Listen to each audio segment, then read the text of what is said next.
Hello mga kabalat, ako po si Miss Jen and proud to be nakarin at tagabaybay po ako. Kung gusto niyo po ng ganitong mga vlog, paki-follow po ang aking FB page at ang paki-subscribe na rin po ang aking YouTube channel. Maraming salamat. So, chika kong lang po sa inyong mabilis lang. Ito po yung aming second day namin dito sa Bonbon Panukulan, Quezon. At bukod po sa nakipiesta kami dito ay kami po ay nagdesisyon na kumuha ng shell po dito at sabi nga po pala nila ay napakadami pala po pala ditong bato karit.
Nagulat din po ako kasi dun pa lang sa bungad ay makikita mo na yung mga bato karit na nakalatag. Ito nga po pala yung shell na parang suso na grabe ang lalaki nila. So ang kasama ko nga po pala ngayong manguha ay si Ate Pam.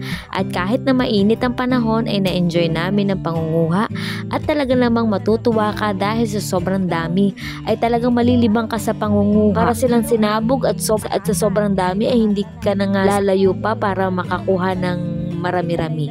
Medyo mabigat lang talaga dahil sobrang laki talaga naman kasi na halos 3 piraso pa lang ito 3 piraso pa lang ay puno na ang iyong kamay. Ayan o. Hulo, dami nga. Dami. Parang ano lang o. Parang sinabog lang mga kabalat o. Ayan o. Dito na lang ako titira. Ay kukunin natin yung medyo malaki-laki. Ani? Ayan o, aray! Aray ko, bakit naman nananabunot itong punong ito kung kailan naman tayo nasa exciting part na iya. Ayan o, dami! Ate pa, wag mo damihan ako wait lang. Ayoko na alam mo sa totoo lang, ayoko na mag-video. Gusto ko na lang kumuha. Ayan o ha, iya! Dami!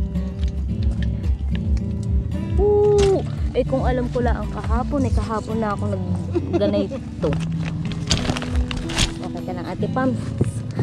Ate Pam, alam mo kakaunti ang ating dalang anuhan papadala natin kay Kuya pag Alam niyo po, ang masarap ditong luto ay ginataan. Yung iba naman po daw ay niluluyahan lang nila tapos sinasabawan. Yung iba naman po ay iniihaw nila.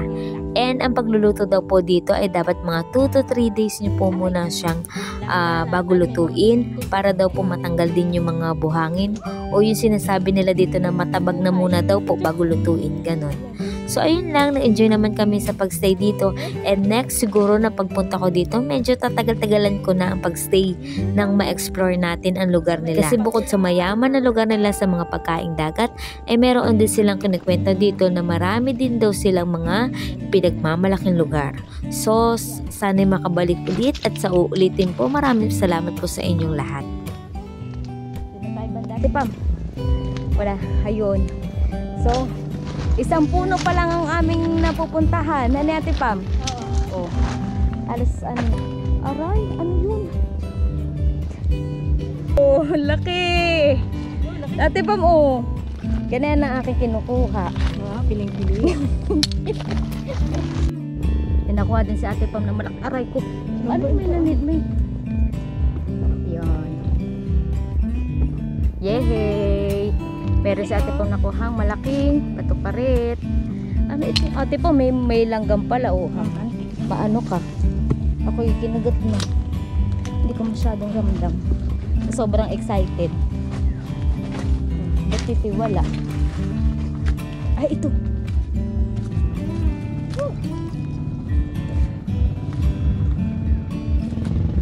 Dami na naman oh. Ayan oh. Ito. Sabi po. Yan po. Papakita ko lang sa kanila. Ito po. Ayan oh. Mga nakano lang. Ayan oh. Bata. Ay di apat. May sa to.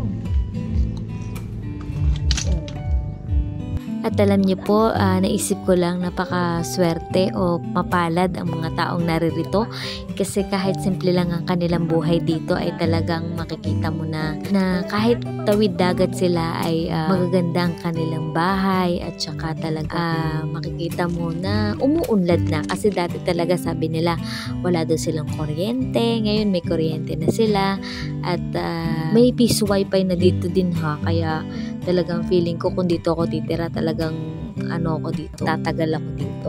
Yun na. And muli maraming salamat po sa mga tinuluyan ko dito sa mga taga Bonbon. Hello po, shout out po sa mga taga Bonbon at mga taga Bonbon paano ko lang. Maraming salamat at natutuwa naman ako sa inyo at lagi kayo nakangiti at salamat din po sa kay Ate Pam na nagsama sa akin dito. So yun lang.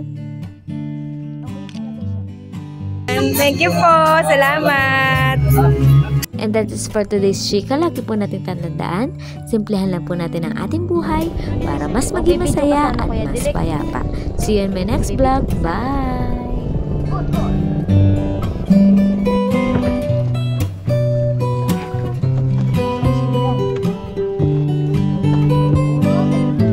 Sino ba kasama ka na Raya kapon?